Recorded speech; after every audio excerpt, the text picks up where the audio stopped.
الله نور الله لا إله إلا الله.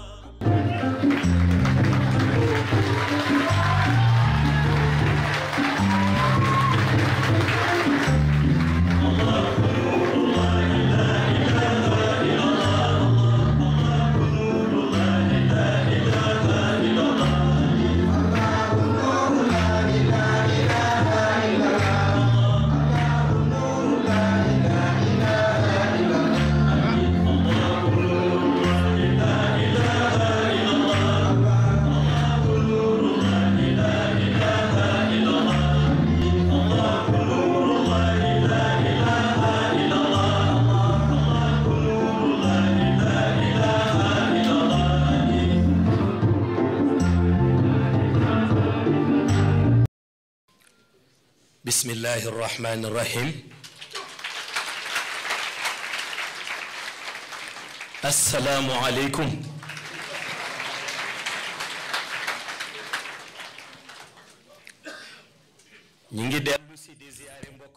Nous réitérons nos ziyaras avec tous les condisciples ici présents. Nous vous adressons nos compliments à l'occasion de cette nuit bénie.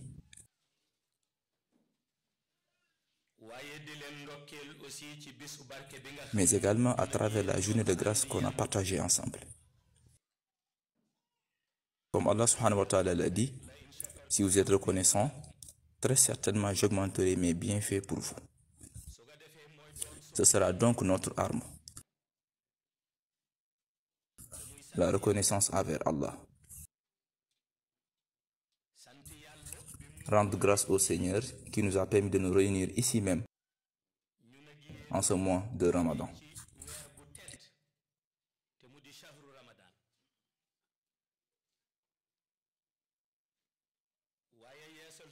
Mais également, nous réitérons et renouvelons notre ziyara envers le prophète sallallahu alayhi wa sallam, car tout ce qui puisse exister comme grâce, que cela soit sur terre ou dans les cieux, Allah l'a centralisé auprès du prophète, paix et salut sur lui, avant de l'envoyer vers les créatures. Le Coran nous le confirme par « Nous ne t'avons envoyé qu'en miséricorde pour tout l'univers ». Tout ce qu'on puisse espérer comme miséricorde, c'est par la grâce du prophète qu'on l'obtiendra. Nous lui adressons donc nos sincères salutations et demandions à ce qu'il nous l'accepte.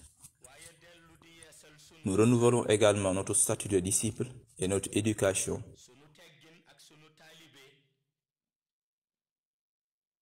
auprès du vénéré maître Moulay Cheikh Ahmed Tijani Chérif. De même, nous lui demandions d'accepter notre statut de disciple et notre dévouement envers lui. Fatabarakallahu. Allah subhanahu wa ta'ala a fait que nous sommes réunis durant ce mois qui est le Ramadan. Mais également, notre ligne de conduite envers le Seigneur qui est le Coran.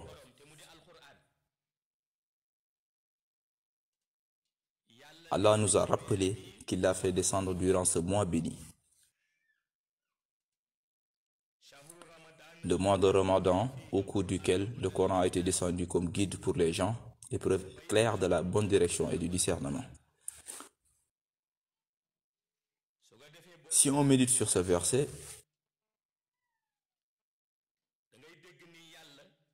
on comprendra qu'Allah a signifié que le Coran est sa parole.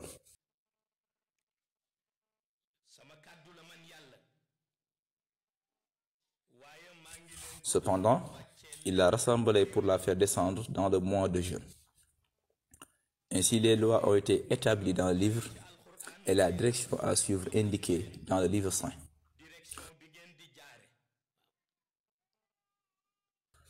Donc, tout ce qui peut être avantageux pour l'être humain se trouve dans le livre. Toute loi qui puisse exister de sorte que l'homme puisse l'assujettir se trouve gravée dans le livre.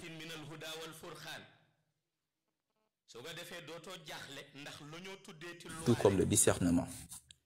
Allah a mis tout ceci dans le livre appelé Al-Qur'an avant de le faire descendre dans ce monde où nous sommes actuellement. Mais aussi, yàlla def na ko ci téere bi mu tuddee alxuraan ba noppi nag wàcce ko ci weer bii nu nekk mu di shahru ramadan waaye su ko defee it boo continuer sa méditation. Si on poursuit dans la méditation, Allah subhanahu wa ta'ala nous dit aussi dans le Coran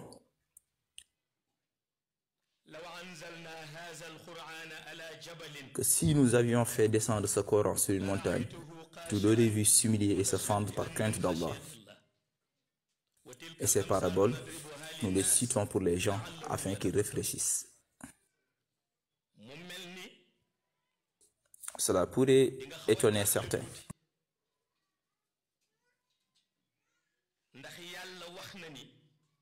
Lorsqu'Allah subhanahu wa ta'ala dit que s'il avait fait descendre ce Coran sur un jabal, et lorsqu'on parle de jabal, on fait référence aux rochers très durs qui sont difficilement fissurables. Allah subhanahu wa ta'ala lui a dit que s'il faisait descendre ce Coran sur un jabal, à cause de la crainte d'Allah éprouvée par cette montagne rocheuse, on la verra se fissurer et s'éclater pour devenir poussière. Et ce qui amène cet état, c'est la crainte d'Allah. Vous devez donc vous demander comment cette lumière coranique, qui peut écraser un rocher, est descendue sur l'homme jusqu'à ce qu'il puisse marcher avec sans préjudice.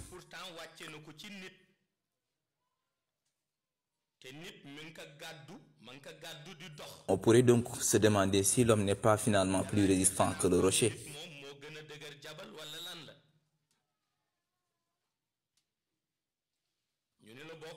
Mais pour répondre à cette interrogation, il faudra interroger les phénomènes.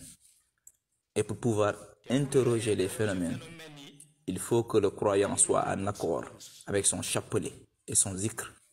Et pour être en accord avec son chapelet, il faut que l'homme ait un guide spirituel parfait. Ainsi, ce guide parfait pourra éclairer le disciple sur ces questions.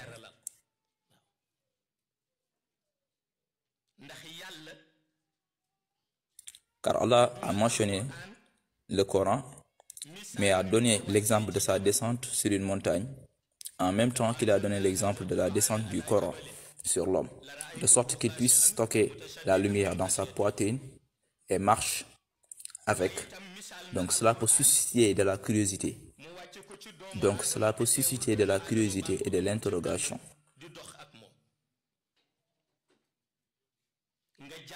Pourquoi cette montagne géante, en stockant la lumière, se fissure et éclate, contrairement à l'homme?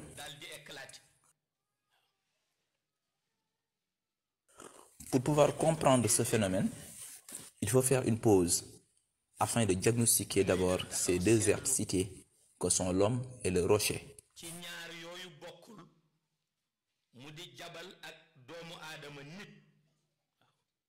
Cependant, il faut se focaliser sur le système d'organisation de le zikr.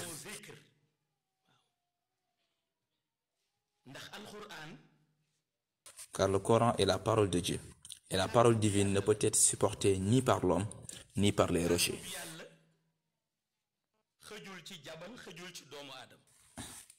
Mais si Allah subhanahu wa ta'ala l'a fait descendre sur l'homme, il voudrait y montrer trois éléments à travers lesquels il filtre l'intensité lumineuse du Coran pour que l'homme puisse la supporter. Lorsque le Coran descend donc sur l'être humain, on ouvre sur lui trois canaux à travers lesquels on distribue l'intensité afin que la lumière ne puisse pas la blesser.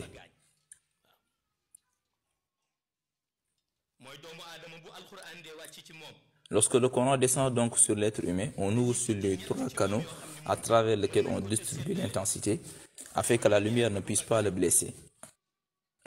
Ainsi, une partie de la lumière est filtrée et acheminée au niveau de sa langue. Une autre partie est diminuée et envoyée au niveau de son cœur. Une autre partie est allégée avant d'être centrée dans son âme. C'est ainsi la dispersion pour que la lumière ne puisse pas le blesser. Une partie est filtrée et acheminée vers la langue, car c'est elle qui va ensuite réciter le Coran. Une autre partie sera donnée au cœur, car c'est lui qui éprouve de l'amour envers le livre saint. Et la troisième partie est filtrée et donnée à l'âme, car c'est le lieu de stockage du Saint-Coran. Ainsi, la montagne de pierre, elle, n'a pas ce système de filtrage. Au niveau du rocher, tout ce qu'il y a est un seul espace à travers lequel il ressent la lumière. Et il ne peut le recevoir que dans celui-ci. Et il ne peut le recevoir qu'à travers celui-ci. Certains mystiques ont soutenu qu'il s'agit de son âme, d'autres les ont contredits en affirmant qu'il n'en a pas en tant qu'élément naturel, inanimé. D'autres ne sont pas d'accord à ce niveau, soutenant qu'il devrait y avoir un système chez lui permettant de stocker. Mais pour vous résumer cela, l'endroit où il reçoit le Coran est son ressenti.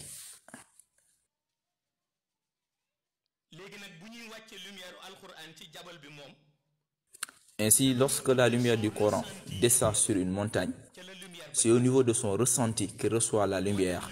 Et comme la lumière n'est pas allégée, si on la fait descendre intégralement au niveau de son espace dénommé son ressenti, elle n'aura plus de capacité à la supporter. Elle va donc vibrer, se fissurer et éclater.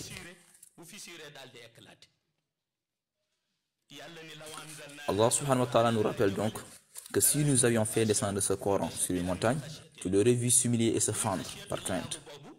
Cette crainte d'Allah est représentée par la lumière coranique à l'intérieur du rocher.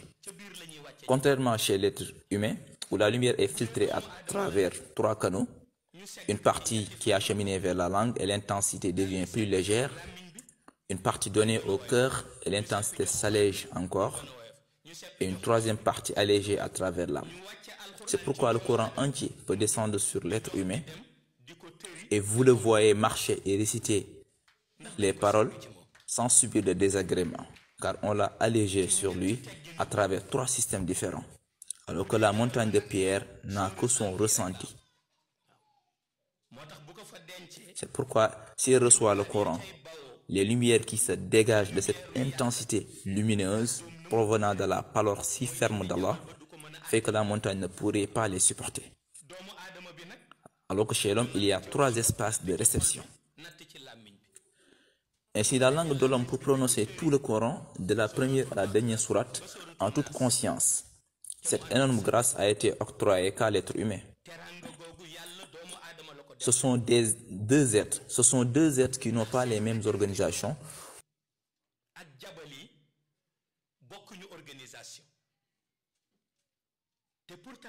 Pourtant, la capacité de zikr des montagnes et rochers est largement supérieure à celle des êtres humains, car ils n'interrompent pas leur zikr.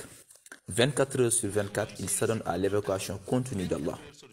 Cependant, malgré la grandeur de leur capacité de zikr, ils n'ont qu'un seul endroit où ils ressentent l'effet du zikr sur eux et où ils stockent le zikr sur eux.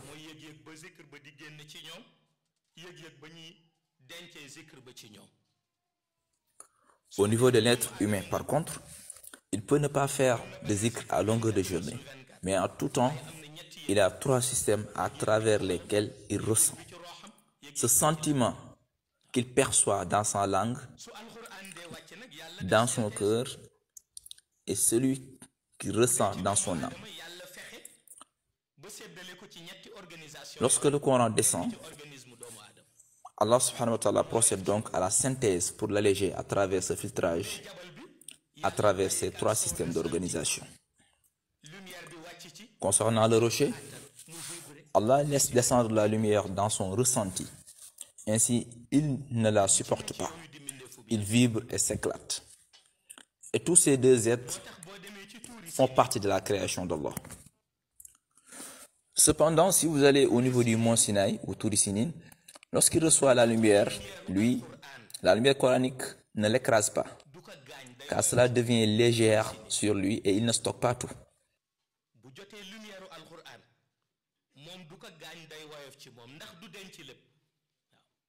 À chaque fois que le mont Sinaï reçoit la lumière coranique, il sépare la lumière en deux parties. Une première envoyée à un arbre se trouvant au monde Ghaib, appelé Aïn Nour.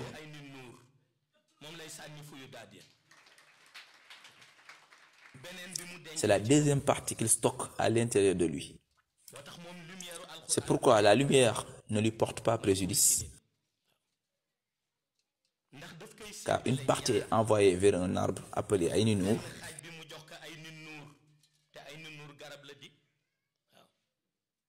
Et l'autre partie est stockée au niveau de son ressenti. C'est pourquoi lorsqu'Allah subhanahu wa ta'ala a dit: si nous avions fait descendre ce Coran sur une montagne, tout le vu s'humilier et se fendre, tout ici n'en fait pas partie. C'est à cause de toute cette organisation qu'Allah a même mentionné le mot Sinaï dans le Coran, en jurant sur le secret à travers lequel il l'a créé. C'est pourquoi il a dit: par le figuier et l'olivier, par le mont Sinaï, et par cette cité sûre. Ainsi, Allah subhanahu wa ta'ala voudrait nous montrer que c'est un processus parfait qui régit le fonctionnement de l'âme. Ainsi, lorsqu'il a mentionné le figuier, il fait référence au prophète Adam. Ainsi, lorsqu'il a mentionné le figuier, il fait référence au prophète Adam alayhi salam. Ce figuier qu'il informait sur les événements de l'univers qu'il enregistrait dans sa prophétie. Lorsqu'Allah subhanahu wa ta'ala dit ensuite par l'olivier, il pense à la façon dont il accueille les heureux élus du paradis, car il a prévu toutes sortes de délices au paradis. S'il revient aussi pour mentionner le mont Sinaï, c'est parce qu'Allah pense au prophète Moussa alayhi salam. Et par la cité sûre, il fait référence au prophète Mohammed sallallahu alayhi wa sallam et aux détenteurs de la cité protégée.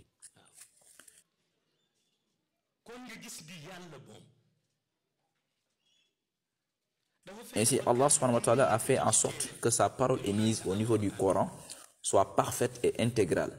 Et ce discours parfait qui vient du Seigneur ne peut en retour l'émerveiller, car il en est l'auteur. C'est plutôt l'homme qui pourrait être émerveillé.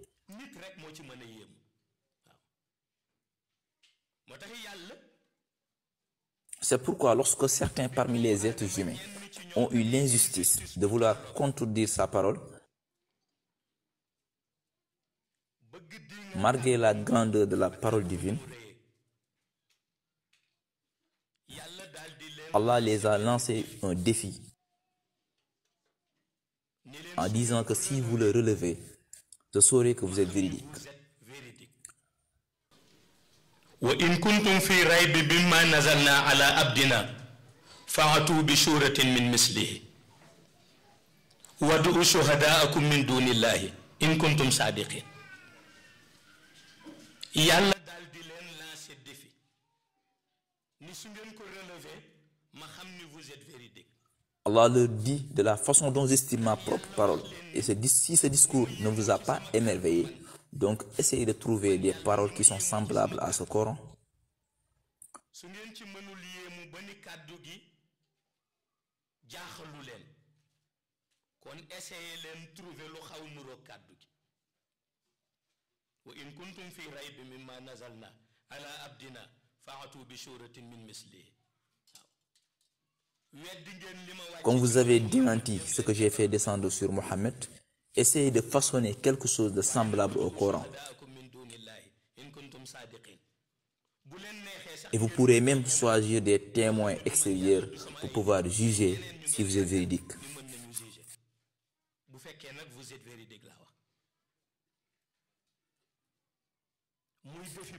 Et ceci est un défi que personne ne peut relever à cause du verset suivant.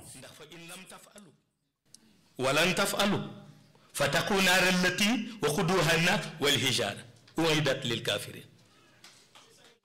Allah dit: si vous n'y parviendrez pas, et j'en suis sûr que vous n'y parviendrez pas. Ainsi dit-il, je vais donc vous donner un exemple afin que vous méditiez là-dessus pour pouvoir retourner auprès de votre Seigneur. Quand on lui a interpellé à propos de la parabole, Allah a dit, craignez un feu qui sera attisé par les hommes et les pierres. Donc il a encore mentionné l'homme et les pierres. C'est essentiel d'y méditer. Il a encore mentionné l'homme et la pierre. Et si on se rappelle bien, au début, il avait déjà dit, si nous avions fait descendre ce Coran sur une montagne, tu l'aurais vu s'humilier et se fendre par crainte d'Allah. Et ces paraboles, nous les citons aux gens afin qu'ils réfléchissent. Il est donc revenu pour dire, craignez le feu qui est réservé aux mécréants et qui sera attisé par l'homme et la pierre. Mais au-delà, il ne voudrait pas seulement limiter la réflexion sur la comparaison de l'homme par rapport à la pierre, mais il voudrait qu'on se focalise sur ce qu'il a osé faire jusqu'à mériter le châtiment. Mais également de méditer sur la pierre en demandant qu'est-ce qui lui est arrivé pour qu'on l'utilise pour attiser le feu. Mais également de méditer sur la pierre en demandant qu'est-ce qui lui est arrivé jusqu'à ce qu'on l'utilise pour attiser le feu.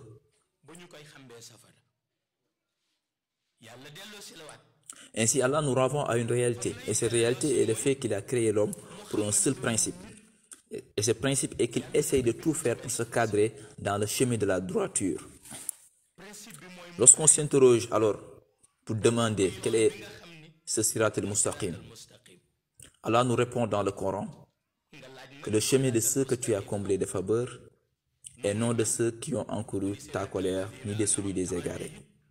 Car ceux qui ont pris l'autre chemin se sont égarés. Donc il faut essayer d'implorer le Seigneur pour qu'il vous affecte dans le chemin qu'il a agréé. Il a créé l'homme à travers ce principe.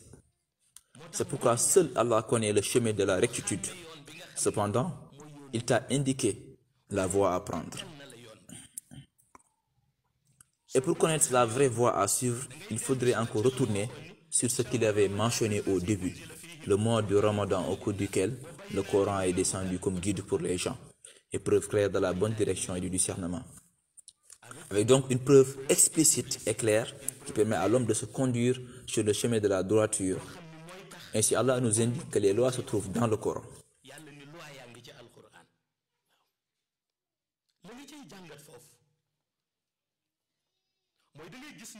Vous pouvez donc comprendre que la base qu'Allah subhanahu wa ta'ala a utilisée pour fortifier l'existence de l'homme sur terre, cette base se trouve dans le Coran.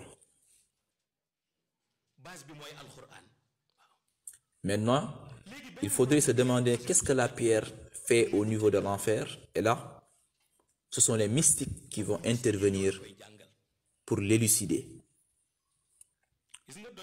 En réalité, il existe deux catégories de rochers. Le premier peut être désigné comme étant non-vivant, alors qu'en réalité, Allah a mis en elle une âme qui fait qu'elle existe bel et bien. C'est pourquoi ceux qui soutiennent que les objets non animés n'ont pas d'âme n'ont pas consulté les aristocrates du ciel, car eux savent qu'il existe deux catégories de pierres. Une catégorie où Allah a mis en elle une âme, et une autre catégorie qui n'en a pas. Les pierres qu'Allah utilise pour attiser les feux de l'enfer sont celles qui n'ont pas d'âme. La deuxième catégorie de pierres qu'Allah a exposées jusqu'à ce que ses élus et prophètes s'y tiennent debout, comme le mont Sinaï, est la catégorie des rochers ayant une âme. Allah subhanahu wa ta'ala les a donc catégorisés et différenciés, raison pour laquelle les roches qu'Allah utilise pour attiser les flammes de l'enfer ne ressentent pas la douleur car elles n'ont pas d'âme. C'est Allah subhanahu wa ta'ala par sa volonté qui les a transformées en objets de torture contre les damnés de l'enfer, mais elles ne ressentent pas la douleur. Mais si Allah avait envoyé les roches qui ont une âme à l'enfer, elles allaient implorer le Seigneur de les faire sortir de ce lieu, car ces roches captent des étincelles qui retentissent sur elles et qui viennent du monde invisible en direction du monde visible. C'est la raison pour laquelle lorsque le prophète Moussa alayhi salam se tenait près du Touri Sinin pour parler, Allah subhanahu wa ta'ala lui répondait à cause de cette connexion qui existe entre le monde visible et invisible et qui retentit au niveau de la roche.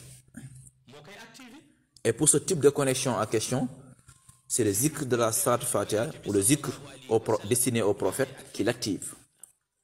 C'est le zikr destiné au prophète sallallahu alayhi wa sallam qui l'active. C'est pourquoi ce que les gens peuvent ne pas appeler âme, si vous allez chez les mystiques, ils l'appellent bel et bien une âme.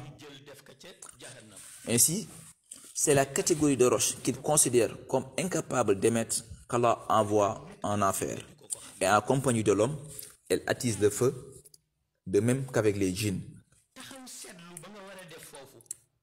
Mais également, l'inspection qu'on devrait faire à ce niveau est qu'Allah subhanahu wa ta'ala n'est pas méchant jusqu'à créer l'enfer.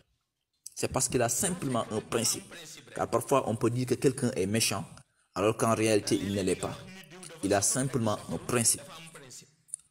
Allah subhanahu wa ta'ala n'est pas méchant jusqu'à créer l'enfer. Il a juste un principe. Et ce principe est que de la même manière qu'il accueille dans le jardin des délices ceux qui font du bien, il croit fortement qu'il devrait faire de même en châtiant ceux qui font le mal jusqu'à ce qu'ils se rendent compte que seul faire le bien est essentiel. Jusqu'à ce qu'ils se rendent compte que seul faire le bien est essentiel. C'est pourquoi ces deux catégories d'œuvres, pour ces deux catégories d'œuvres, il laisse le choix à l'être humain. Cela n'empêche qu'il a apporté des preuves explicites qui permettent à chacun de s'orienter et de suivre le chemin du bien. En effet, au jour du jugement dernier, il y aura beaucoup de peuples qui vont se dresser devant le Seigneur pour demander une permission. Et cette permission est que même si c'est 3 jours, que le Seigneur puisse la les octroyer afin qu'ils puissent revenir sur terre pour l'adorer. Mais Allah subhanahu wa ta'ala rejette la demande. La raison du rejet est qu'Allah sait qu'ils n'ont pas demandé cette faveur pour revenir l'adorer, mais ils l'ont demandé pour se rattraper. Ils l'ont demandé pour se rattraper. C'est pourquoi lorsqu'il les faisait revenir à la raison, Allah leur fait savoir qu'il n'y a pas eu de peuple sur terre sans que je n'y ai envoyé un prophète pour les avertir. Qu'il n'y a pas eu de peuple sur terre sans que je n'y ai envoyé un prophète pour les avertir. Lorsqu'on a demandé à propos de ceux qui vont venir à la fin des temps, Allah subhanahu wa ta'ala dit que ceux-là même seront les plus avertis de toutes les générations, car il y aura 2 sortes d'avertissements pour eux. Les élus d'Allah qui apparaîtront à la fin des temps et les phénomènes qui se dérouleront à la fin des temps. C'est très essentiel donc.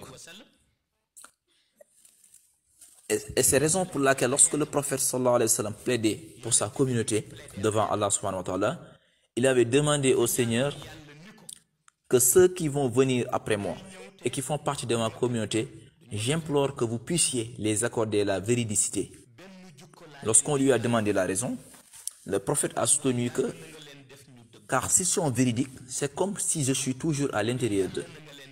Mais s'ils ne sont pas véridiques, ils vont considérer que je suis déjà mort et parti. Ils vont donc prendre leur propre voie. Ils vont donc prendre leur propre voie. Et en ce moment, on s'attendait à ce que le prophète fasse une imploration beaucoup plus grande. Mais en réalité, il n'y a pas une invocation plus grande que cette demande, car c'est la véridicité qu'il a implorée. Lorsque le prophète paix et salut sur lui plaidait pour la nation islamique, donc, il a demandé au Seigneur à ce qu'il puisse les faire des croyants véridiques. Lorsqu'on l'a interpellé, il a dit, s'ils sont véridiques, ce sera comme si je vis avec eux. Mais s'ils ne sont pas véridiques, ils croiront que je suis déjà parti depuis longtemps. C'est donc très essentiel.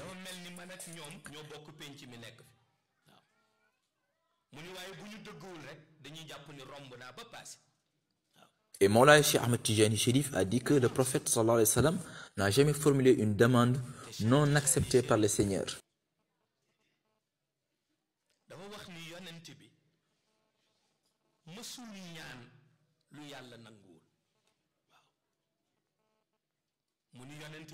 Donc tout membre de sa communauté est véridique. C'est une affirmation qui nécessite une attention particulière. Car ce qu'il veut dire,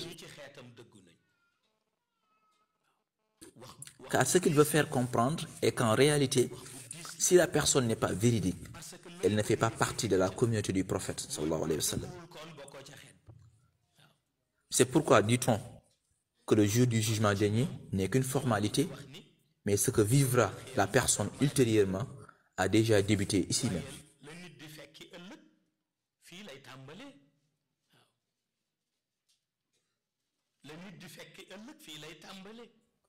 C'est la raison pour laquelle ceux qui disent qu'ils vont se reposer et dormir, sachant qu'ils iront au paradis car ils font partie de la communauté du prophète, ils devraient se demander est-ce que le prophète a accepté leur affiliation à sa communauté.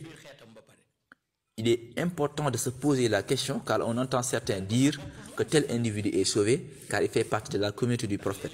Mais il devrait se poser la question primordiale, à savoir si le prophète, paix et salut sur lui, a accepté son adhésion dans sa communauté islamique. D'abord, car Moulay Cheikh Ahmed Tijani a dit que quiconque son adhésion est agréée, l'imploration qu'il avait faite a pris effet sur lui.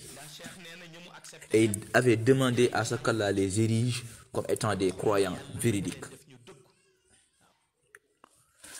Et lorsque j'ai demandé à Moulay Cheikh Ahmed Tijani à quoi le prophète faisait allusion à propos de ses vertus, il a répondu que le musulman soit véridique dans sa croyance. Car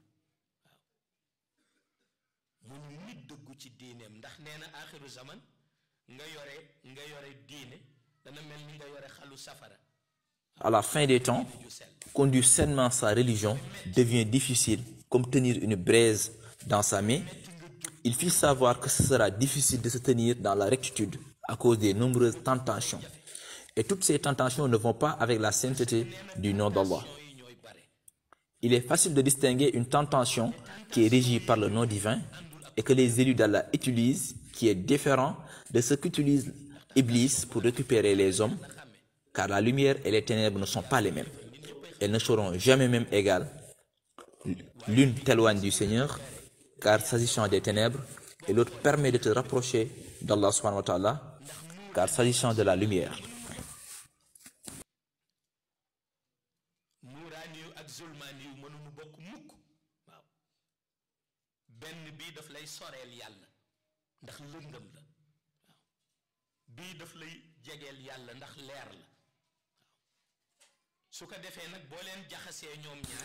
Ainsi, si la personne veut mélanger les deux, c'est parce qu'il n'a pas de discernement.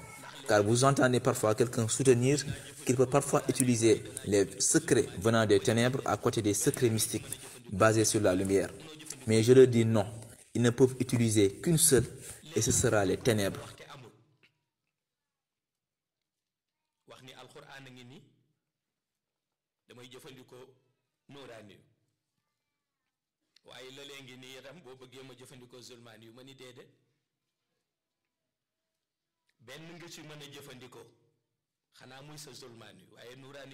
Mais la lumière ne se mélange pas avec autre chose.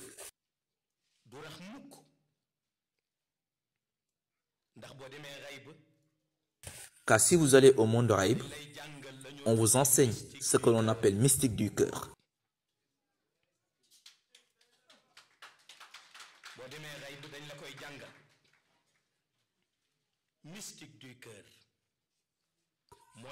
Et c'est la manière dont le croyant fait pour que rien ne puisse subsister dans son cœur excepté Allah. Si vous allez au monde de Raïb, ils vont vous l'enseigner et ils vont vous donner que 3 termes. Le premier est le ba, le deuxième est le alif et le troisième est le lam. Le ba permet de fissurer le cœur jusqu'à ce que rien ne puisse y subsister excepté Allah. Le alif permet de l'embellir jusqu'à ce que le prophète paix et salut sur lui. Le alif permet de l'embellir jusqu'à ce que le prophète s'y trouve, de même que ses héritiers. Et le lam permettra de stocker tous les vertueux et élus d'Allah. Néanmoins, dans leur formation, ceci n'est pas une chose dont on pratique le zikr pour y arriver, mais c'est une méditation, car la lettre ba qu'il mentionne fait référence à la basmala. Avec la lettre ba, il veut faire référence juste à Bismillahirrahmanirrahim. C'est pourquoi si vous avez bien remarqué, Depuis le début de la mission, le 29 janvier dernier, à chaque fois que je débute mes causeries, je les entame avec Bismillahir Rahmanir Rahim. C'est Mola Cheikh Ahmad Tidjani qui me l'a ordonné, car la lettre Ba fait référence à Bismillahir Rahmanir Rahim. Et Allah ne pourrait se tenir autre que dans cette lettre. Si Allah compte s'installer dans le cœur de l'être humain, c'est là-bas qu'il va se loger. De même pour le Alif qui fait référence à Allah, car le prophète et ses héritiers ne peuvent se loger qu'auprès du Seigneur, car c'est Allah qui les a préparés et éduqués dans tout. Avec le Lam, on veut faire référence à Latif, le subtil, et cela veut dire que toutes les personnes vertueuses ont pour référence le prophète de l'islam. Tous les salihines ont pour repère le prophète sallallahu alayhi wa sallam. Si on apprend à la personne ce qu'est le mystique du cœur, ce sont ces trois éléments qu'on fortifie sur lui. Mais également, les maîtres mystiques qui peuvent l'instaurer sur le croyant ne sont plus nombreux actuellement. Car si cette réalité est instaurée dans le cœur du croyant, il ne peut être égaré. C'est impossible. Il ne peut plus être égaré. C'est impossible. Si on installe dans le cœur du croyant le mystique du cœur, personne ne pourra jamais le détourner du droit chemin, car même si on appelait cette personne dans le jeu et les distractions, c'est là-bas même qu'il va se rappeler d'Allah subhanahu wa ta'ala. Et effectivement, une personne peut arriver à ce stade, à un point que si tu le convoques dans les assemblées de jeu, c'est à ce niveau même qu'il va plus se rappeler d'Allah subhanahu wa ta'ala.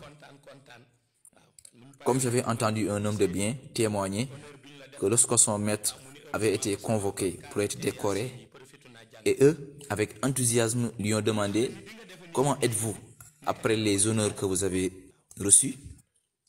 Le vieil élu d'Allah le réplique qu'heureusement que j'ai pu terminer mes 40 surat Yasin.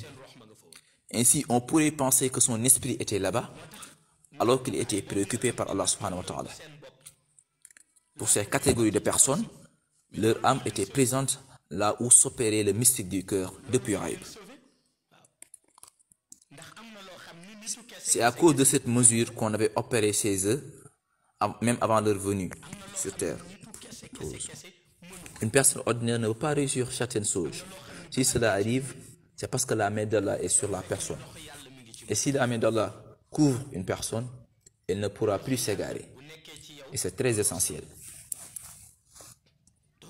Et la raison est que c'est Allah subhanahu wa ta'ala qui permettra à l'individu de pouvoir distinguer le voile à travers lequel Iblis égare les gens. Dès l'instant qu'il le verra, il fuira.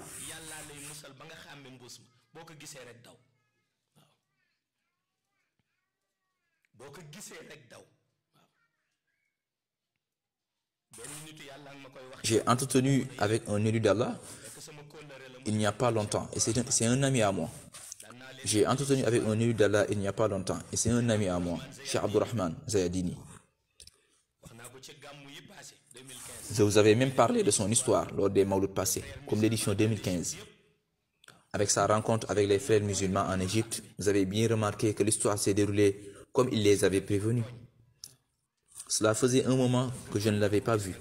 Et je lui disais en taquinant de prier pour qu'Allah les épargne de notre équipe nationale, le Sénégal. Et c'est un wali d'Allah. Il habite à Caire et il en riait. Mais lors de notre entretien, il m'a confié une parole essentielle en me disant que ce qui est grave dans ce monde est une personne qui joue avec la vérité. Mais lors de notre entretien, il m'a confié une parole essentielle en me disant que ce qui est grave dans ce monde, c'est une personne qui joue avec la vérité. Il m'a dit que quiconque joue avec la vérité, même si tu le vois au sommet, il se retrouvera par terre. Et je sais bien pourquoi il a dit ceci, car il n'a pas de temps lui. Il est toujours avec son chapelet et son Coran. Il s'est détourné de tout et ne se focalise que sur son chapelet et son Coran. Il m'a donc dit que quiconque joue avec la vérité, même si tu le vois au sommet, il va se retrouver par terre. Et c'est devenu une tradition coutumière chez les gens qui ne font plus de distinction entre le prêche traditionnel que font les imams et le pouvoir spirituel des élus d'Allah. Car, dit-il, plusieurs fois un prédicateur s'est trompé dans une mosquée et quand je l'ai rectifié, les gens l'ont cru et m'ont donc démenti. Alors qu'en réalité, tout ce que je dis repose dans la certitude. Alors que lui, tout ce qu'il a dit, il le juge à travers des livres qu'il a appris. C'est la raison pour laquelle il se met dans son coin avec son chapelet. C'est un homme de bien, très humble. Mais il m'a signifié que jamais il ne croirait que le Sénégal, avec tout ce qu'il dispose comme élu d'Allah, puisse convoiter une chose sans l'obtenir. C'est Cheikh Abdurrahman qui me l'a dit. Et d'ajouter que peut-être que quelque chose qui ne vous intéresse pas. Mais si une chose vous intéresse, facilement vous pouvez l'avoir. Il m'a confirmé ceci alors qu'il n'est pas sénégalais, mais c'est un grand élu d'Allah. Il est très âgé, ayant presque 90 ans, et il ne sort jamais. Il est toujours dans son coin, isolé, avec son Coran et son chapelet. Mais il m'a signifié que ce qui est mauvais, c'est de jouer avec la vérité. Car quiconque joue avec la vérité, me dit-il, sera déshonoré par Allah. Et il a parfaitement raison. Et poursuit-il que jusqu'à présent, les gens ne peuvent pas faire la différence entre le pouvoir spirituel des élus et les prêches traditionnels. Car parfois, les gens font des annonces et lorsque je dis que ce n'est pas suffisant, qu'il faudra connaître les réalités qui vont se produire après, les gens ne m'écoutent pas. Et je lui ai fait savoir que c'est un problème qui a longtemps intrigué les mystiques. Cela les a longtemps étonnés car les mystiques croient fortement que la certitude absolue n'est pas comparable aux paroles de frivolité. Car celui qui joue, c'est parce qu'il n'est pas arrivé à un stade, contrairement à celui qui dispose de la certitude absolue. Car lui analyse en profondeur les réalités et Allah subhanahu wa ta'ala lui dévoile la finalité avant qu'il élève la voix pour parler. Et les élus d'Allah sont formés et abreuvés dans la certitude absolue. Juste pour vous dire que pour ce genre d'élus d'Allah, juste pour vous dire que pour cette catégorie d'élus, depuis les coins où ils sont en train d'adorer leur Seigneur, les lumières s'élèvent pour irradier l'atmosphère de leur pays. Ainsi les gens bénéficient de leur grâce. Même s'ils les croisaient dans la rue, ils peuvent ne pas les saluer. Je lui ai dit donc que c'est à cause de vous, car vous avez fait de telle sorte que personne ne peut plus composer avec vous si ce n'est Allah. Et c'est vrai, car il fait partie des soufis qui suivent l'imam Junaidi. Et qui connaît l'imam Junaidi, c'est que lorsqu'il terminait les cours dans son école, il leur disait « Je vais maintenant sortir pour apprendre à mon tour ». Un jour, quelques membres de sa famille lui dirent « Mais nous, on ne connaît pas le maître qui vous enseigne ». Il leur dit « Ah, vous ne l'avez pas vu, attendez ». Il se lève donc et va s'asseoir devant un arbre pour parler un instant et repart. S'asseoir devant un autre, discuter un instant et repart. Il croyait donc qu'il attendait son maître au-dessus des arbres alors que lui considérait les phénomènes de la nature comme ses enseignants. Et ce sont eux qui l'enseignaient réellement. Il croyait donc qu'il attendait son maître au-dessous des arbres alors que lui considérait les phénomènes de la nature comme ses enseignants. Et ce sont eux qui l'enseignaient réellement. Et une personne peut arriver à ce stade de telle sorte que les livres ne peuvent plus l'enseigner. Mais ce sont les phénomènes qui l'enseignent, car à tout temps, il vit dans la certitude. Ainsi, le prophète paix et salut sur lui, lorsqu'il est venu, il a signifié publiquement qu'il n'existe pas une parole plus forte que le Coran. Mais également, le prophète a prédit qu'il y aura un problème lorsqu'il partira. Lorsqu'on l'a interpellé sur le problème, le prophète a répondu que ce sera le problème de l'interprétation des textes. Interpellé sur la question, le prophète a répondu que ce sera la question de l'interprétation des textes. Et vous pouvez remarquer que nous sommes actuellement au cœur de ce problème. Car il y avait ceux qui rédigeaient l'interprétation du prophète, mais avant que les textes puissent parvenir aux générations suivantes, une grande partie a été falsifiée.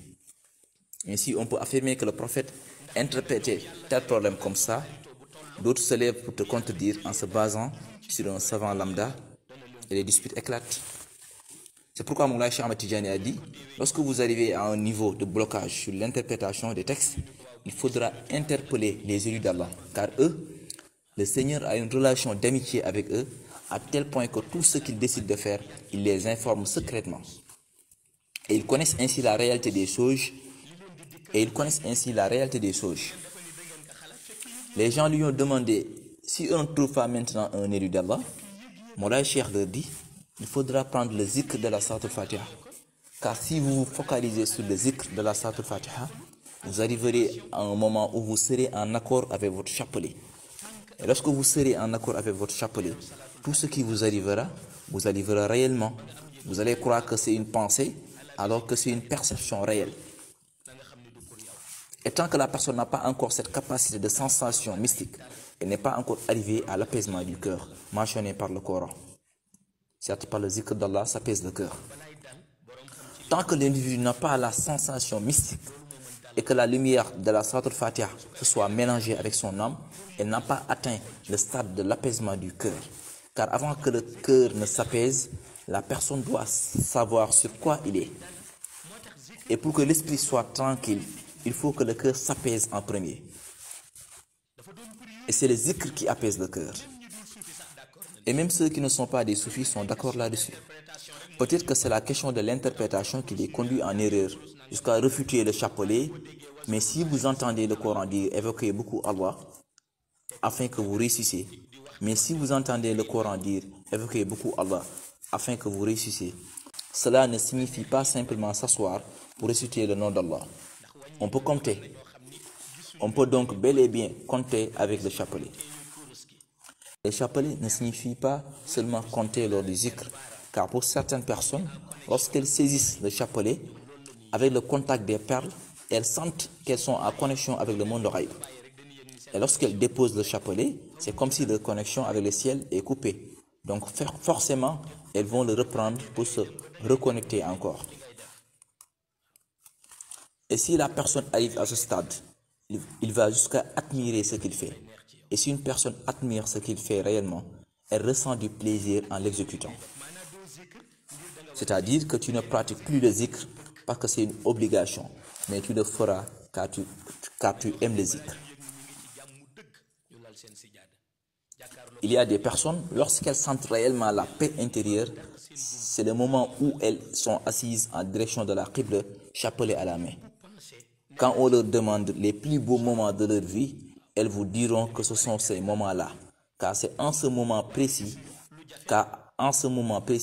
aucune pensée négative ne les préoccupe. Elles ne font que se connecter sur Allah subhanahu wa ta'ala. Mais vous remarquerez que c'est une chose difficile. Car il y a des mystiques qui s'assoient pour vouloir se connecter avec leur Seigneur, mais dès qu'ils s'assoient pour débuter le zikr, les pensées négatives défilent devant eux. Ils pensent ainsi à des choses qu'ils ne voudraient pas penser et se focalisent sur des problèmes qu'ils voudraient oublier. Ceci affecte certains jusqu'à ce qu'ils se trompent dans le zikr. Et ce problème est en réalité une confrontation entre le penchant naturel de l'homme et son âme.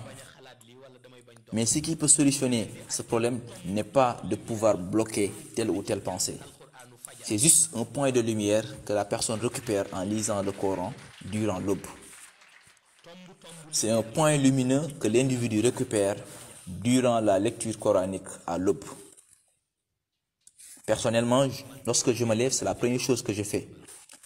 Après avoir prié mes 2 rakas, je prends le Coran, je lis pendant un instant avant d'engager autre chose. Car ce n'est pas une lecture ordinaire pour avoir simplement des bienfaits, mais c'est une éducation spirituelle. D'ailleurs même, c'est ce que font les élus d'Allah jusqu'à pouvoir réussir à mettre un frein sur leurs pensées, un terme que le célèbre sage avait annoncé. Pour les élus d'Allah, ceci constitue donc le remède, car ce qui permet à la personne de remédier à ses pensées négatives lors du zikr est la lecture du Coran à l'heure de Fajr. Dieu subhanahu wa ta'ala n'a inséré ce point de lumière que dans le Coran. Mais lorsque la personne lit le Coran, de la première à la dernière sourate, elle ne la rencontre qu'une seule fois. Elle la rencontre une seule fois. C'est pourquoi un célèbre élu d'Allah a une fois demandé à Moulay Cheikh Ahmed Tidjani qu'est-ce qui permettra à une personne de reconnaître l'imam al-Mahdi à la fin des temps. Car durant cette période, il y avait tellement de rumeurs et de polémiques à Fès après que Moulay Cheikh Ahmed Tidjani a annoncé que l'imam al-Mahdi fera partie de la tariqa Tidjaniya. Tous les détracteurs levaient la voix pour démentir et certains disaient même priez Dieu de vous accorder une longue vie. Vous verrez que ce n'est pas vrai. C'est en ce moment qu'un vieil homme est venu rencontrer Moulay Cheikh Ahmed Tijani en lui disant que je crois à tous les dons qu'Allah vous a octroyés, car il vous les a donnés réellement. Et j'ai pleinement confiance en vous pour tout ce qui a trait à l'islam et le domaine divin. Mais comme il y a beaucoup de polémiques, je voudrais savoir comment on pourra identifier réellement l'imam al-Mahdi à la fin des temps. Pourtant, le vieil homme ne faisait pas partie de la tariqa Tijaniya ou toute autre voie. Mais il faisait juste confiance à la réalité mystique de Moulay Cheikh Ahmed Tijani. Moulay Cheikh lui dit, avec le niveau de rumeur actuel, si je te fais la description de l'imam al-Mahdi, les détracteurs démentiront en soutenant que je veux simplement t'attirer vers moi. Mais comme le Coran ne trompe personne, chaque soir avant de te coucher, prends le livre saint et récite la sourate Al-Isra'i jusqu'à la fin. Moulay Cheikh Tijani lui fait savoir que si tu le fais tous les soirs, tu sauras qui est l'imam al-Mahdi, ou tu feras partie de ses compagnons. Et le vieil homme n'a réalisé la lecture que 3 jours pour voir l'imam al-Mahdi en rêve et discuter avec lui pour s'apaiser. C'est pourquoi lorsqu'il est sorti après cette rencontre, il a publiquement annoncé aux détracteurs que c'est l'imam al-Mahdi qui m'a confirmé son rangement derrière Moulay Cheikh Ahmed Tijani. Et ce secret est toujours valable jusqu'à présent, même si c'est un secret coranique méconnu de la plupart des gens. C'est une formule qui est toujours valable jusqu'à maintenant. Quiconque récite la sourate Al-Isra'i tous les soirs avant de se coucher, il reconnaîtra l'imam al-Mahdi dans la certitude absolue, ou même il fera partie de ses compagnons. Mais Allah subhanahu wa ta'ala dans tous les cas le lui montrera. Dans tous les cas le lui montrera. Concernant Moulay Cheikh Ahmed Tijani, c'est le même problème qui est arrivé au prophète lorsqu'il s'entretenait mystiquement avec Allah subhanahu wa ta'ala à travers les hadiths al-Qudsi. C'est le même problème qui est arrivé chez Moulay Cheikh Tijani avec les savants traditionnels, car le prophète s'est entretenu avec Allah à l'insu de tout le monde, et il en a raconté une partie, et l'autre partie, il ne l'a pas raconté. De la même manière, Moulay Cheikh Ahmed Tijani s'est entretenu avec Allah subhanahu wa ta'ala et avec le prophète sallallahu alayhi wa sallam. Mais il n'a pas raconté toute l'entrevue. Et pour certaines réalités historiques, si l'individu n'est pas témoin oculaire de l'histoire sainte, il ne pourra jamais les relater, car ce sont des entrevues secrètes. Il a donc jugé à travers le Coran, car Moulay Cheikh Ahmed Tijani est un vrai sage. C'est pourquoi il ne l'a pas décrit directement qui est l'imam al-Mahdi, mais il l'a renvoyé vers le Coran à cause des rumeurs. Il a donc indiqué de prendre le livre de Dieu et réciter la sourate pour découvrir. Et le vieil homme l'a fait durant 3 jours pour voir l'imam al-Mahdi avec certitude. Et il n'avait adhéré à aucune tariqa. Il n'avait même pas pris le wird sur Moulay Cheikh Ahmed Tijani. Mais Allah subhanahu wa ta'ala lui a éclairé et c'est une réalité valable jusqu'à aujourd'hui. C'est pourquoi si on vous dit que le Coran a été descendu durant le mois de Ramadan, on ne fait pas uniquement référence à la façon dont les gens l'interprètent ou la disent. Mais on voudrait que la personne y médite, car quiconque médite sur le Coran comprendra son sens. Quiconque y médite saisira le sens des versets. Même si la personne dit qu'il ne maîtrise que la sourate Al-Ikhlas, il ne devrait pas la minimiser, car elle ignore tous les secrets infinis qu'elle renferme. Il peut donc y méditer jusqu'à bénéficier d'un véritable tawhid ou une croyance pure en Allah, car il sentira qu'Allah subhanahu wa ta'ala n'a jamais engendré, qu'il n'a pas été engendré et que personne n'est égal à lui. Il peut y méditer jusqu'à avoir un véritable tawhid, alors qu'un autre peut réciter tout le Coran sans pour autant comprendre et sentir cette réalité. Donc il est 1000 fois meilleur que lui. C'est la raison pour laquelle, malgré la lourdeur de la parole divine, Allah subhanahu wa ta'ala l'a fait descendre pour qu'on n'en minimise pas une seule lettre. Et si vous rencontrez les élus disposant du secret appelé mystique du cœur, ils peuvent vous former là-dessus. Ils vous feront voyager à l'intérieur du bois de Bismillahir Rahmanir Rahim, du Alif de Allah et du Lam de Latif, avant de vous libérer. Ainsi, seul Allah subhanahu wa ta'ala, le prophète sallallahu alayhi wa sallam et les vertueux élus subsisteront dans le cœur de l'initié. Ainsi, la personne peut y évoluer jusqu'à ne voir qu'Allah partout où il se trouve, même si c'est dans un milieu de débauche. Elle fera tout au nom d'Allah. Et un élu d'Allah peut atteindre cette dimension. Elle peut évoluer dans cette dimension jusqu'à privilégier le zikr au-dessous de tout.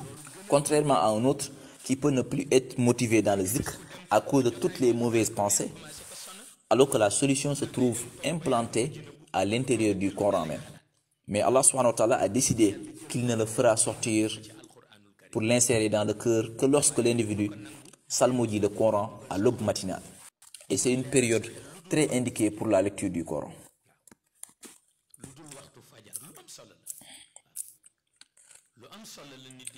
C'est pourquoi tout être humain vivant sur terre, doit considérer un principe essentiel. Et ce dernier est de rechercher les traces du prophète sallallahu alayhi wa sallam pour les suivre. Cependant, lorsqu'on évoque la conduite du prophète, certains demanderont s'ils doivent la rechercher dans les livres, etc. Mais je leur dis non, c'est Allah qui l'a déjà indiqué en ordonnant, ô vous qui croyez, priez sur lui et adressez-lui vos salutations. Un personnage que vous ne pouvez pas voir, si vous voulez bénéficier de ses grâces, il faut psalmodier quelque chose qui pourra parvenir à lui. Et c'est à travers cette grâce qu'Allah puisera en bienfait pour vous rétribuer.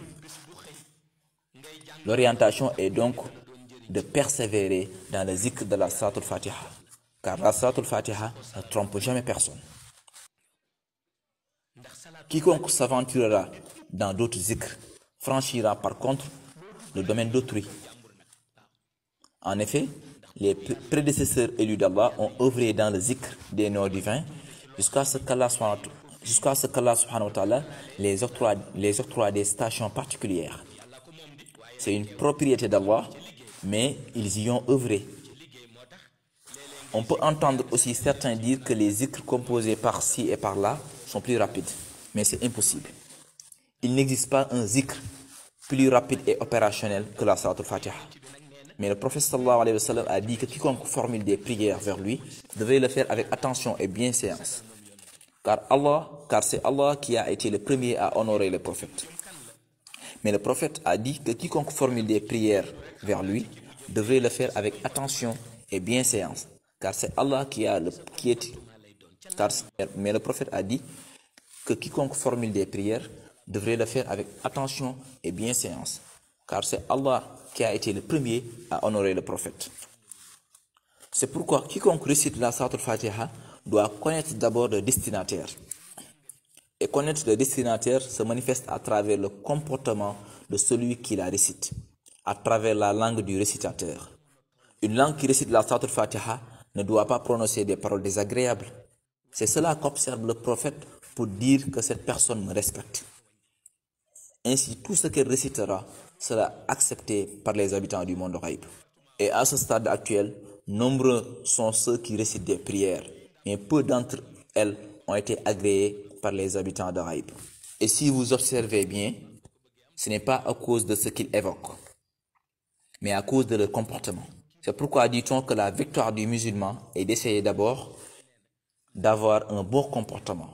Et pour avoir une bonne attitude, il faut essayer de trouver un guide parfait. Il faut avoir un guide complet, car c'est son rôle.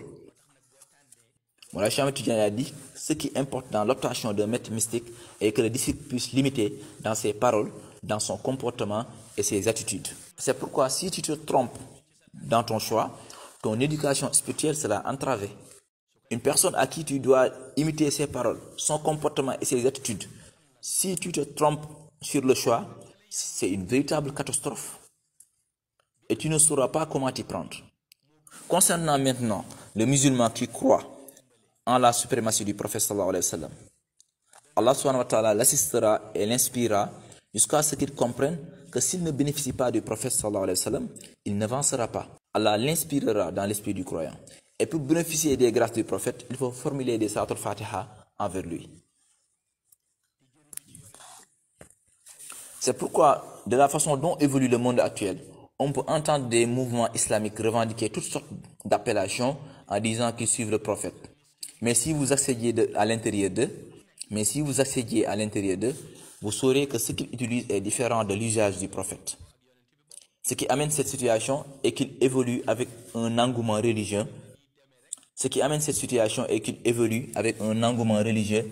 Tapissé d'une crise d'interprétation des textes sacrés. Ils oublient ainsi le principe pour lequel le Coran avait descendu, et c'est principalement la sainteté. une sainteté salmodiée à cœur par toutes les créatures, comme le Coran en a témoigné. Au moment de la descente du Coran, les âmes des éléments de la nature, celles des habitants de Ghaib, les gens, etc., toutes les âmes vibraient à travers le nom d'Allah Al-Qudus. À ce moment précis, l'univers tout entier n'avait considéré que l'existence d'un seul nom divin, qui est Al-Qudus. Et toutes les âmes qui vibraient le faisaient à travers ce nom. Que cela soit les éléments de la nature, les âmes des vertueux élus de Ghaib, des gens, etc., toutes les créatures salmodiées Al-Qudus, qui signifie le saint. Donc ce qu'elle ressentait est la même chose qu'on entend chez un musulman qui, sur le point de trébucher, dit « Subhanallah » ou « J'atteste de la sainteté d'Allah ». C'est cette réalité donc qui vibrait sur les créatures en passant par le nom Al-Qudus. C'est donc une langue pure qui peut réciter le Coran. Seule une langue pure peut réciter le livre coranique. C'est à cause de son principe qu'Allah a jugé tout le monde. C'est donc une langue pure qui peut réciter le Coran. Seule une langue pure peut réciter la parole coranique. C'est à cause de son principe qu'Allah a jugé tout le monde. Lorsqu'il a dit que certes la salat préserve de la turpitude et du blâmable, un grand sage a dit que c'est parce qu'il voudrait que quiconque reconnaît si sa prière est agréée ou non. Lorsqu'on l'a interpellé, il répond que si c'est la prière qui t'empêche de faire des actes blâmables et que malgré qu'on te voit prier, tu persistes à faire le mal, c'est parce que ta prière n'est pas valide. Et lorsqu'on lui a demandé la solution, il a indiqué les zikr, comme le Coran en a témoigné. Il faudrait donc rencontrer un maître mystique qui possède un nom divin certifié, car ce qu'on appelle agrément sur un nom divin, par-ci et par-là, ne l'est pas en réalité. Si un mystique dispose d'un agrément, cela vient directement de Allah subhanahu wa ta'ala et du monde de Ghaib. Et cela se manifeste sur lui. Et si cela se manifeste sur lui, si le disciple le salmodie à son tour, il verra les effets du zikr, car ceci constitue la connexion. Si un guide peut t'amener auprès d'Allah, dès l'instant qu'il te fournira un zikr, tu le sentiras. C'est Allah subhanahu wa ta'ala qui l'a mesuré sur la sensation spirituelle pour juger l'être humain. Car Allah subhanahu wa ta'ala apprécie l'âme de l'être humain. Et si Allah considère l'âme de l'être humain, c'est à cause de son amour envers le prophète sallallahu alayhi wa sallam. Dès l'instant que le prophète fait partie des fils d'Adam, quiconque fait partie d'eux, Allah estime son âme. Cependant, si Allah apprécie ton âme, il faut avoir de la volonté dans le bien. Car s'il estime ton âme et que tu n'as pas de volonté, s'il ne te regarde plus, ce sera à ton propre détriment. Car s'il estime ton âme et que tu n'as pas de volonté, s'il ne t'observe plus, ce sera à ton propre détriment. Ce sera à ton propre détriment. Et Allah subhanahu wa ta'ala peut haïr quelqu'un jusqu'à l'abandonner. Il peut haïr quelqu'un jusqu'à lui fermer les portes d'accès qui le mènent à lui. Les gens pensent qu'elle se limite au rejet des invocations ou doigts, mais cela dépasse les doigts. Ce qui est grave est lorsqu'Allah hait la personne jusqu'à lui fermer les portes du ciel et que l'individu n'est pas au courant. Ce qui est grave, c'est lorsqu'Allah haït la personne jusqu'à lui fermer les portes et que cette personne n'est pas au courant. La personne vivra ainsi jusqu'à devenir orgueilleux et c'est avec ceci qu'on le reconnaît. Dès l'instant que l'homme devient arrogant, Dieu lui a fermé les portes du ciel. Une personne orgueilleuse pense que si ce n'est pas lui, ce ne sera personne. Et dès l'instant qu'il le dit, combien de personnes étaient là avant lui? Et lorsqu'il mourra, combien viendront après lui? C'est la limite même de la crise d'interprétation sur soi. Et c'est le cas de celui qui ne se reconnaît pas. Et dès l'instant que l'individu ignore qui il est, Allah subhanahu wa ta'ala ferme toutes les portes. C'est pour cette raison qu'il est essentiel d'y méditer. Car il n'existe qu'une seule organisation mystique essentielle. Et c'est de tout faire pour retourner auprès de ton Seigneur, avec une âme saine, comme elle l'était auparavant. Ainsi, tout ce qui reste résidera dans les bénéfices. Et Allah subhanahu wa ta'ala n'a pas fermé les portes du monde ghaib. Il l'a ouvert et va encore l'ouvrir. Allah n'a pas fermé le monde invisible. Il l'a ouvert et va encore l'ouvrir, car nous sommes actuellement dans ces processus. De même entre le monde ghaib et le monde ghaïs, car une salatul fatiha qui a de la puissance peut permettre toutes choses. De même qu'entre le monde ghaib et le monde ghaïs, car une salatul fatiha qui a de la puissance peut permettre toutes choses. Et à ce moment même, une salatul fatiha puissante se trouve sur terre. Maintenant, on peut y être abreuvé ou non. Moulay Cheikh Ahmed Tidjani a départagé tous les dons que le prophète a légués. Moulay Cheikh Ahmed Tidjani a départagé tous les dons que le prophète sallallahu alayhi wa sallam lui a légués. Avant de partir, il a tout organisé ici-bas. Et le vertueux homme de Dieu, lorsqu'il disait avant qu'il parte, il y a ajouté s'il est même parti. Il avait raison, mais Moulay Cheikh Ahmed Tidjani a tout organisé. S'il sait que le disciple ne connaît pas la grandeur de ses zikrs, il allège la lumière de sorte qu'il ne ressente pas grande chose. Il allège la lumière de sorte qu'il ne ressente pas grand chose parce qu'il ignore tout simplement la puissance du zikr. Mais si la personne connaît la grandeur du zikr, il augmente la lumière jusqu'à ce qu'une seule récitation ressemble à 1000 perles. Et ceci constitue la relation qui existe entre l'homme et le monde ghaib. C'est cette lumière qui peut l'aider pour qu'on puisse ouvrir le monde ghaib, pour que les hommes puissent communier avec les habitants de ghaib, les âmes saintes. Et le premier d'entre elles est le prophète sallallahu alayhi wa sallam. Le prophète est le premier parmi les âmes saintes.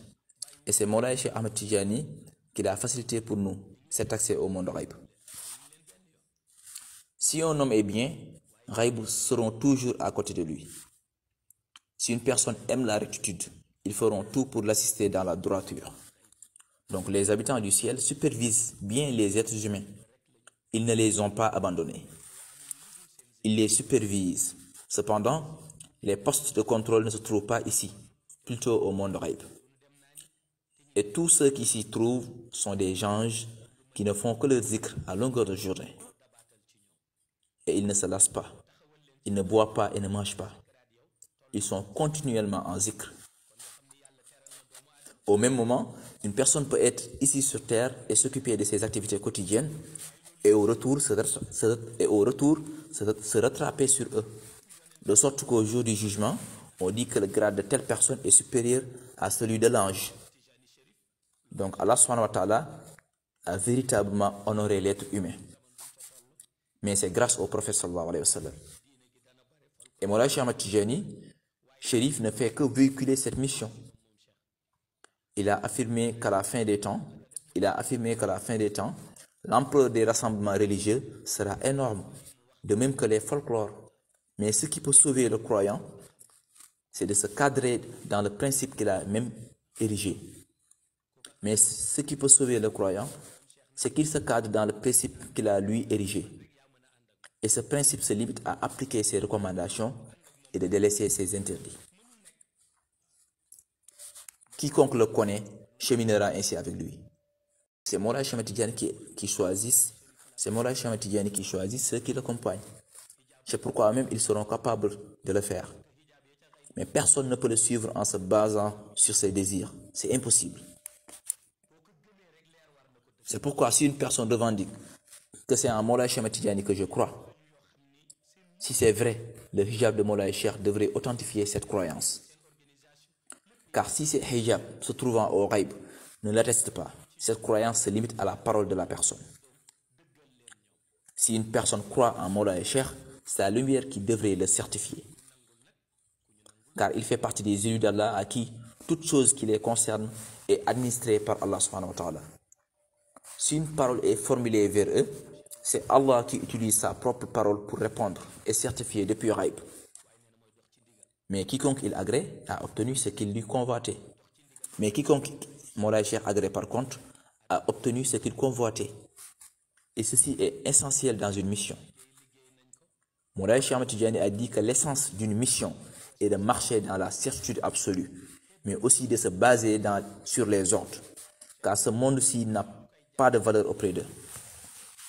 Moulay Cheikh a dit que l'essence d'une mission est de marcher dans la certitude absolue, mais aussi de se baser sur les ordres, car ce monde-ci n'a pas de valeur auprès de lui. Le monde shahada ne les émerveille pas. Ils ont déjà déroulé leur mission depuis Raïb. Et depuis Raïb, ils supervisent les résultats de leur organisation, mais rien ne peut les émerveiller.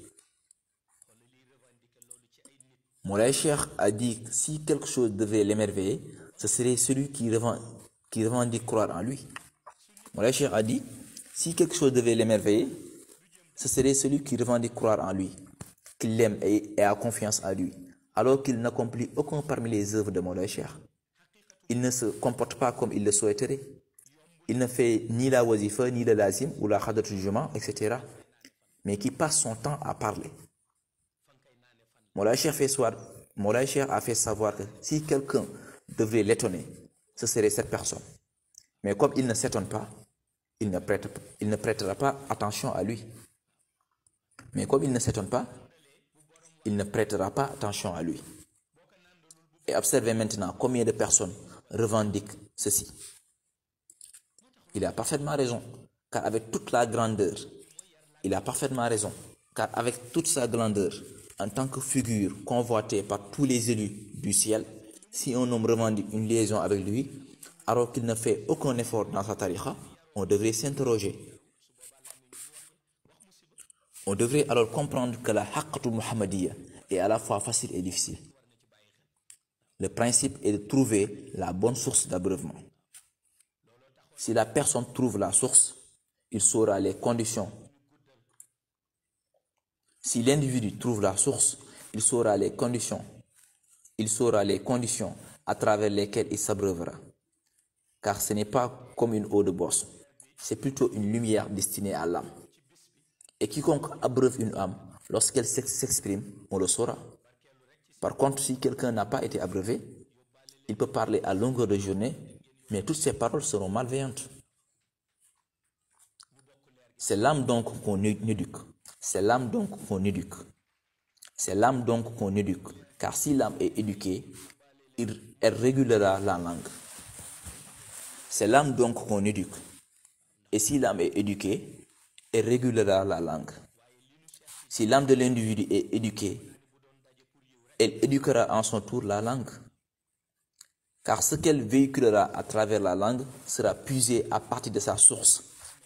Mais l'âme n'a pas été éduquée. Mais si l'âme n'a pas été éduquée, de même que la langue, lorsqu'il s'exprime, mais si l'âme d'une personne n'a pas été éduquée, de même que sa langue, lorsqu'elle s'exprime, elle émettra des paroles blâmables. Et chaque musulman doit prêter attention à cela. Ainsi donc, nous ne comptions pas allonger le discours. Car nous sommes dans le mois de Ramadan. Et nous venons d'en terminer avec les nawafil. Mais cela n'empêche que si cette date arrive, même si c'est dans le Ramadan, qu'on puisse sortir pour participer aux bénédictions. On emportera une partie pour vous, et vous en emporterez aussi de votre part. Et on partagera ensemble la lumière, car on n'a que cette lumière que nous partageons. Mais ce que Moulay Cheikh Ahmed Tidiane a fait pour nous, si ce rassemblement était pour bénéficier des bienfaits, ce ne serait pas nécessaire, car ce qu'il nous a déjà octroyé suffit largement comme bienfait. Cependant, la dette qu'on a envers lui, c'est de mentionner sa bonté partout où on se trouve. C'est la dette qu'on a envers lui. Je lui ai aussi dit que je n'ai que vous. Je lui ai dit que vous m'avez mis en relation avec... Je lui ai aussi dit que je n'ai que vous. Je lui ai dit que vous m'avez mis en relation avec tout le monde, mais ce sont ceux-ci mes partisans. Il m'a demandé pourquoi. Je lui réponds que c'est ceux-ci que je connais. Et personne ne peut connaître tout le monde, car l'homme est obscur, dit-on. Les chats disent que si tu veux connaître l'individu, il faut l'observer en profondeur. Il ne s'agit pas de l'obscurité de la nuit, mais il voudrait dire que l'esprit de l'être humain peut facilement être déstabilisé s'il n'a pas un pilier solide où se référer. S'il n'a pas un pilier solide où se référer, il peut facilement tomber dans le précipice. C'est pourquoi je lui ai dit que je n'ai que ceci, car j'ai parlé et ils ont écouté. J'ai œuvré et ils ont suivi. Car j'ai parlé, ils ont écouté, et j'ai œuvré et ils ont suivi. Et lorsque je lui confiais ceci, c'était juste pour embellir votre relation avec Moulay Cheikh. Car je sais pleinement que si quelqu'un est mon ami, il est également l'ami de Moulay Cheikh Ahmed Tijani. Je le sais dans la certitude absolue. Une personne peut considérer toutes choses, mais jamais il ne me devancerait dans le domaine de Moulay Cheikh Ahmed Tijani. Et je pourrais le jurer sur le Coran encore et encore pour le tester. Je ne sais pas si une personne peut me devancer dans un domaine précis, mais ce ne sera jamais dans le domaine de Moulay Cheikh Ahmed Tijani Chérif. Et j'en ai pleine conscience dans la certitude absolue. C'est pourquoi si une personne est en relation avec moi, il est également avec Moulay Cheikh. Et dans ce cas précis, personne ne pourrait disposer de plus de faveurs que lui auprès de Moulay Cheikh. Car c'est lui qui distribue. On n'a que Moulay Cheikh Ahmed Tijani. Nous n'avons autre que lui. De la même manière pour les peuples à qui cette mission est destinée, lorsque j'arriverai auprès d'eux, ils n'auront que Moulay Cheikh Ahmed Tijani. Et on ne pourrait pas avoir plus que lui. Je n'ai que Moulay Cheikh Ahmed Tijani, vous n'avez que lui, et partout où j'irai, les fidèles ne vont bénéficier que de lui, car rien ne subsiste à part lui. Et je ne lui ai pas donné cette suprématie, c'est Dieu subhanahu wa ta'ala qui l'a élu. Ce qui est essentiel maintenant et qui me plaît énormément est que nous ne le suivions pas à travers les traditions. On ne suit pas Moulay Cheikh Ahmed Tijani à travers des traditions coutumières, mais notre relation avec lui repose dans la haqiqa et la certitude. Et quiconque me connaît ne croira pas aux traditions, car je ne crois pas aux coutumes, seulement à la haqiqa. Ce dont je crois est la lumière qui peut embellir et améliorer l'âme. Et si une personne croit aux traditions, Allah retirera sa main sur lui, car il ne croit pas aux traditions. C'est pourquoi si une personne veut de l'assistance divine, il ne doit jamais croire aux traditions, mais seulement à la haqiqa. Et c'est l'essentiel. Qu'Allah fortifie votre engagement donc. Qu'Allah fortifie votre engagement donc. Qu'Allah accomplisse tous vos projets et intentions dans la mission. Et tous nos parents âgés qui, malgré leur mauvais état de santé, sont là présents avec nous depuis ce matin. Qu'Allah allonge leur vie et leur accorde la santé. Aussi bien nos valeureuses mamans que nos valeureux papas, nos grands-parents, ils sont tous venus. Que le Tout-Puissant les accorde la santé et les assiste donc sur tous les plans. Nous attestons également notre contentement envers vous, de même que pour votre engagement.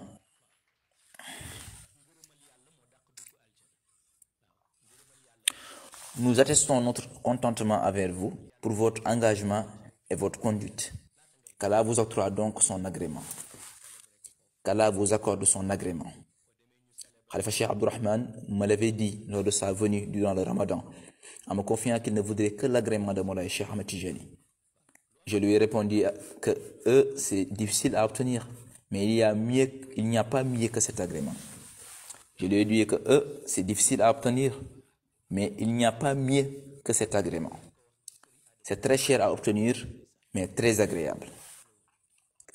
Que Moulay Cheikh puisse poser sa main sur quelqu'un pour lui attester que je t'ai agréé, cela vaut la peine de sacrifier toute une vie pour l'obtenir, car il est meilleur que tout.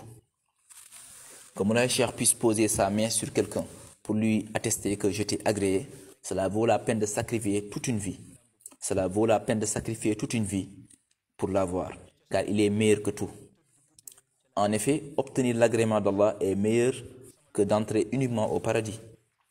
Et lorsqu'Allah subhanahu wa ta'ala manifeste son agrément sur la personne, il ne va pas attendre le jugement dernier, mais il le fait d'abord manifester ici même et réserve la célébration pour le jugement dernier. Et je me rappelle, il fut un temps où j'assistais à un maçon qui travaille au niveau de la mosquée. Il s'appelait Serigne Adama Dieye, un homme bien. Khalifa Ibrahima Diagne le connaît. Il a quitté ce monde depuis longtemps. C'est un homme très bien. C'est lui qui a moulé une grande partie des briques utilisées sur la mosquée du quartier. Après avoir balayé la mosquée au petit matin, je l'ai vu en train de travailler. Je suis allé donc pour l'épauler. Au cours du travail, il s'est arrêté et m'a dit, « Je ne sais pas pour qui, mais pour ce qui te concerne, Allah t'accordera son agrément. » Et il l'a dit comme ça durant son travail. Il ne portait pas un grand boubou, etc. Mais juste sa tenue de travail. Lorsque je suis rentré le soir, dès que je me suis couché, j'ai vu le prophète sallallahu alayhi wa sallam venir saisir ma main droite et Moulay Cheikh Ahmed Tidjani tenir ma main gauche. Quand je les ai demandé où est-ce qu'on va, ils m'ont dit que c'est Dieu qui t'a accordé, ils m'ont dit que c'est Dieu qui t'a accordé son agrément. C'est pourquoi nous sommes venus pour le célébrer. Et la personne qui me l'avait dit n'est plus de ce monde. C'était juste un maçon que j'assistais durant son travail à la mosquée. Il m'avait signifié cela. Et je ne savais pas s'il l'avait dit en toute conscience ou c'est parce que je l'avais aidé, mais en tout cas, cela s'est passé comme il l'avait annoncé.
سبحان ربك رب العزة عما يصفون وسلام